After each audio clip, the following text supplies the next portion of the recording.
guys, welcome back to my channel. Today what I'm doing is a top 10 for Magic Kingdom.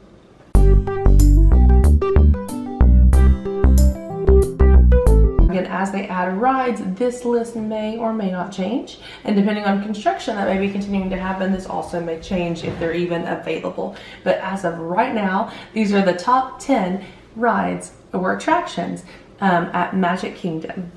So, and they're in no particular order. I tried to make it kind of in order, but it's not in any order for sure. Okay, so number one, I have a Splash Mountain. Splash Mountain's a great water ride. It's one of those like really long drop rides. That's a water ride, but it also is so unique in that it's like a dark ride with all of the little characters moving around and all of the animatronics. It has a story about Brer Rabbit and Brer Fox and Brer Bear. And it's just really great. It has a great song with the zippity doo dah at the end. It is Caitlin's favorite ride. And she's 5 years old. So can they ride it when they're young? Yes. There is the one big drop, but like the rest of the ride takes over for that. So usually, because after the big drop, it doesn't just immediately end. There's a little part of a celebration. So it kind of helps take away the fear. So it's a beautiful ride. Perfect. Once they're tall enough to ride it, definitely ride it. If you have little kids who are not big enough to ride it yet, there's what's called the Laughing Place. It's a little playground right underneath it. If you just kind of go to the right of the queue line, it's right there in the shade. So it's perfect if you have little tiny kids. And a lot of times even the 5-year-old wants to come out and play there. So it's just wonderful. Can't say enough about it. Number two, which used to be my favorite ride in all of Disney World, but now that is no longer the case, but is the Seven Dwarfs Mine Train. And again, it's kind of like a fusion ride. It's a roller coaster, but there's no upside down. It's a family coaster. It's a roller coaster, but also has these portions where you're going through like the dwarves' mine and they're singing their songs, and you go by Snow White's house. So make sure at the end you look to the right and there'll be Snow White inside the house dancing with the dwarves, and the evil witch is right outside the door, like trying to come in. So make sure you don't miss that, because a lot of times people start talking about the ride and how much they enjoyed it, and they miss that great item right there.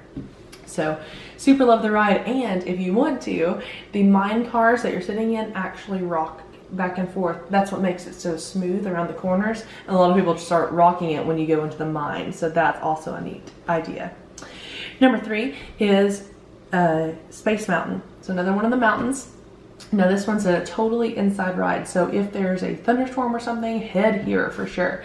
But it's kind of almost in the dark, if not all in the dark, and it's where there's like shooting stars and stuff. The idea is that you're a spaceship, and it is a roller coaster, but you're like sitting one behind each other.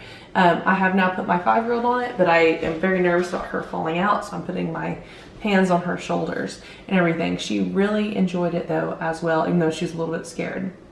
So it is super fast, kind of disorienting, super thrilling. I wouldn't say super thrilling, like pretty thrilling, but do realize that all rides at Disney World are not like Six Flags thrilling. They're like easy family coasters type thing. So anyone who's okay with any roller coaster would probably be okay here. But this one is probably the most thrilling ride at this park. Probably the second most thrilling ride at all of Disney World, just to keep that in mind. Whenever you're going through all that, I will say a little disclaimer though, if you do have some back issues, it does kind of jerk you around and you can't prepare because you don't know where it's going to go. So it may hurt your back a little bit. It doesn't hurt mine, and I do have some back issues, but if you're not like as secure in your back, you may have a little bit of issues with that. Number four is Pirates of the Caribbean. It's a classic. Now again, anyone can ride this. My grandmother can ride this. So it's just like this little boat ride through all these animatronics of pirates. But it's such a good storyline. There is one drop kind of at the beginning, but it's amazing what they have done with that, and it's like unique to the park, and it's just still fabulous. Do watch out for the redhead, because it used to be that they were auctioning off the women, and now the redhead is like helping auctioning off like the chickens and stuff. So check out that to see what you think of the new storyline. Okay, number five, Peter Pan. Again, a classic. Now this one's in Fantasyland, first one of the Fantasyland rides. And it's really neat because it goes to the story of Peter Pan, but you're riding on a pirate ship and it looks like you're flying. So this is definitely the most popular of the Fantasyland rides, probably after Mine Train. But again, anyone can ride it, any age, in any like ability level. It will not make you sick or anything like that. It is not thrilling. It's just like this little slow motion ride, but it is so cute. So if you can, if you're going to do rope dropping or anytime where there's a low wait, hit Peter Pan, because after about 2 hours if the park is opening, then you're looking at 50 minutes to an hour wait, no matter the time of year for Peter Pan. So make sure you hit on that as quickly as you can. Sixth thing at Magic Kingdom would be just meeting the characters. So there are so many characters at Magic Kingdom, and it's so magical there. So it just feels like so Disney at the Magic Kingdom, especially in Fantasyland. So make sure you take some time to check out some characters, even if you're an adult and you don't have any kids with you. Like for example, Gaston has a meet and greet. He is so funny if you wanted to meet him, because he will just, you know, talk you up, especially if you're a girl too, and it is just so interesting. Getting to meet the princesses, like that's something that's really amazing, and you can actually talk to them about their movie, ask them questions. Don't just go up there and take a picture, actually talk to them a minute, and they'll be glad to usually talk to you. If you want to have them sign autographs, they're also good with that, but if you're signing autographs, a lot of time you kind of run out of time to ask questions, so just see what's important to you and have them do that. Number 7 is fireworks. No matter what, the fireworks at Magic Kingdom is amazing, always has been, always will be. So fireworks is just amazing there. And I know you can watch it from other places throughout Magic Kingdom and still see the fireworks. You got to see it at the hub, which is right in front of the Magic Kingdom, the castle.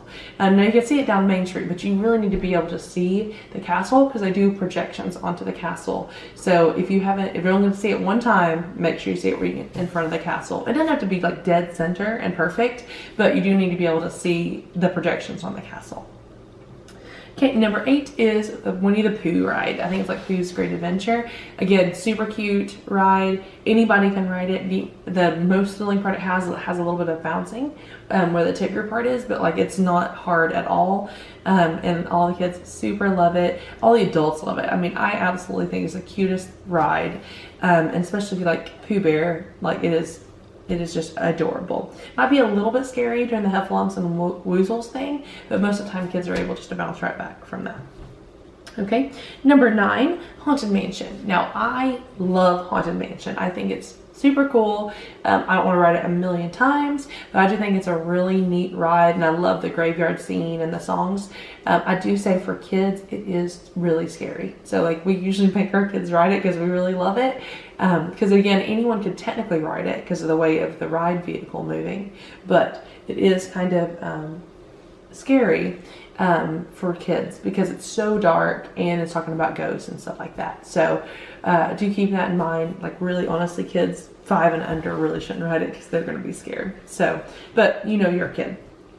Okay, and then number 10 is the People Mover, or the Tomorrowland Transit Authority. It's in Tomorrowland, where you go up and there's this little escalator, and you can just ride kind of around the entire park. It is so, not the entire park, the entire Tomorrowland area.